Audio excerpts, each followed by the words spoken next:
Hello, my name is Jared Morris, And I'm Crandall Maines. and this presentation we have for you today is on spreading of non-communicable diseases and injuries in Latin America. We will be referring to non-communicable diseases as NCDs.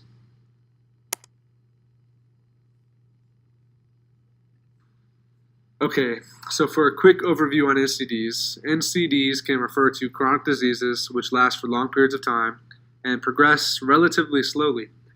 Sometimes MCDs result in rapid deaths, such as seen in certain diseases such as autoimmune diseases, heart disease, stroke, cancer, diabetes, chronic kidney disease, osteoporosis, and the list goes on and on.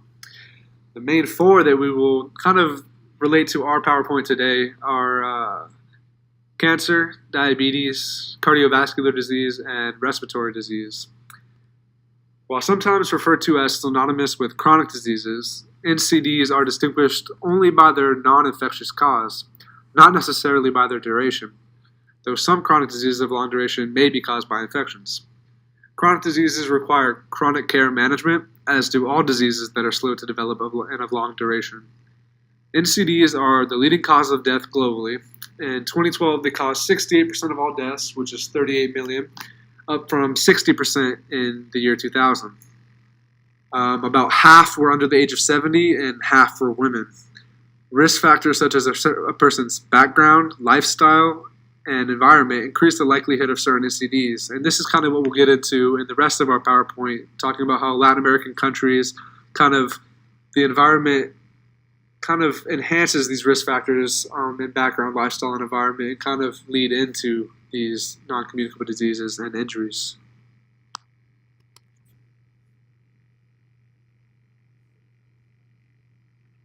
This next slide we kind of show you guys it'll kind of give you guys a sort of relative idea of the countries that are in Latin America that we'll be referring to today. Just some main ones like Mexico, Cuba, Brazil, Uruguay, Paraguay, Chile. You kind of see them all on the map right there, and these are just the countries we'll be talking about today. So on this graph, we can see how much these countries are investing in overall wellness, and that official term is average health expenditure. And so what this graph is different Latin American and Caribbean countries, and we put them on a graph. And on the x-axis, you have the GDP per capita, and then on the y-axis, you have the percent of that GDP they're putting towards the overall wellness of their country. And as you can see, 6.7%, this isn't necessarily terrible, but there's definitely room for improvement because technically there are some developing countries with a higher percentage than they have.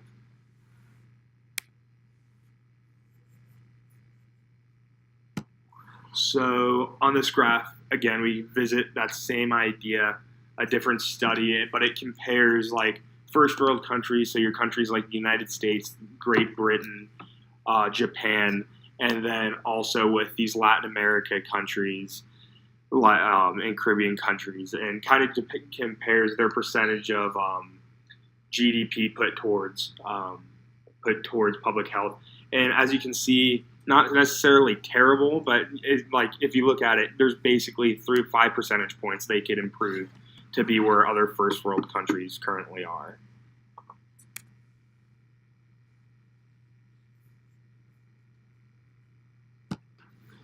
So on this slide, we look at the 3 driving forces of this lack of overall well-being for these countries. So the first being globalization.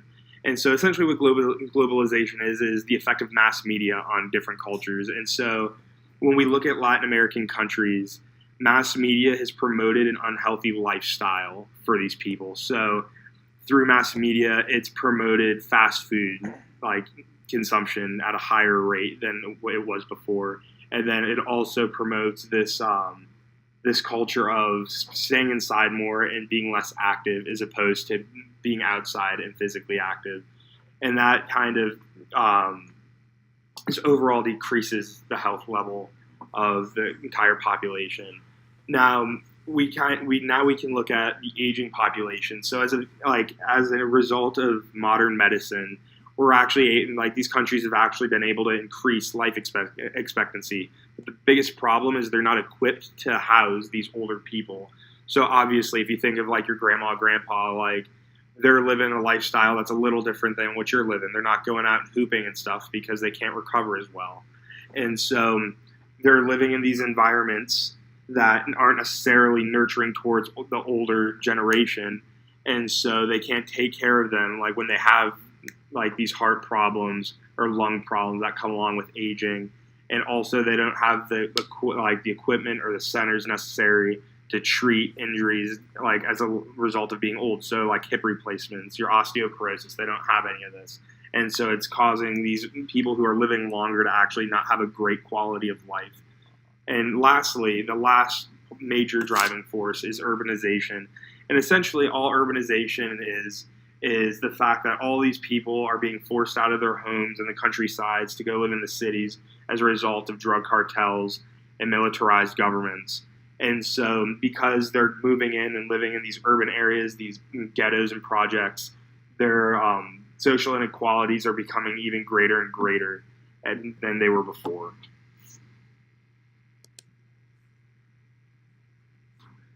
The next slide we get into is based on how social inequalities increase NCDs and injuries in Latin American countries. Latin American countries actually have the highest level of social inequality in the world, and that's not an exaggeration, that's literally fact. The difference in the income of the rich and poor is immense. The highest 20% earning individuals earned around 52% of the area's income, while the lowest 20% earned only about 4% of the area's income. And this is kind of reflected in access to healthcare. The poor really have no way of receiving treatment for chronic diseases or any way to reduce risk factors for chronic diseases such as blood pressure. They also have no way of treating injuries due to the same reason. An often neglected effect of social inequality is the impact on the youth in the deprived areas. The LAC regions with lower educational levels have the highest prevalence of mental health problems. The LAC region also has a high rate of unintentional injuries like crashes, which are strongly associated with poverty levels and lower literacy rates.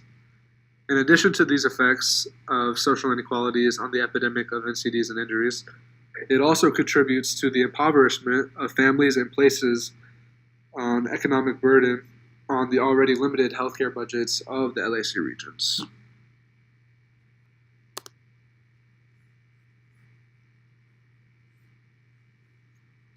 So as Jared said in the last slide, there's a giant wage gap between the lowest 20% and the top 20%. And so when you think about it, so these lower 20% of population doesn't have the disposable income to invest in themselves, to have an overall high health rate and just overall good well-being. And so now we can kind of look at the government. So what are these governments doing? And so these governments, like on average, for every $1 million they invest in overall wellness and well-being of their population, only like 1 or 2 studies are produced. So this is extremely inefficient. There should be a much higher rate for every $1 million they spend. Essentially, they should be getting a lot more for their money. And so, because of this lack of government execution, and also the just overall high poverty rate in these countries, it's creating a population of people that just don't have a great overall well-being.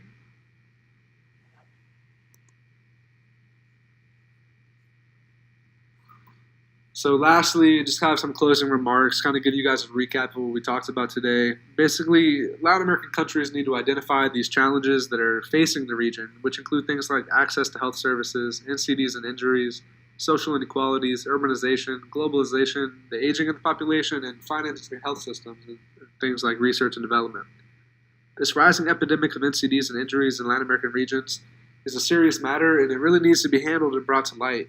It is not acceptable, and it really affects the lives of millions. So overall, this presentation kind of was just bringing to light the things that are going on in Latin America, and just giving some ways that they can invest more money in the people. And we thank you guys for listening to our presentation today. This is Jared Morris. In Crandall, Maine. And we appreciate you guys listening. Thank you.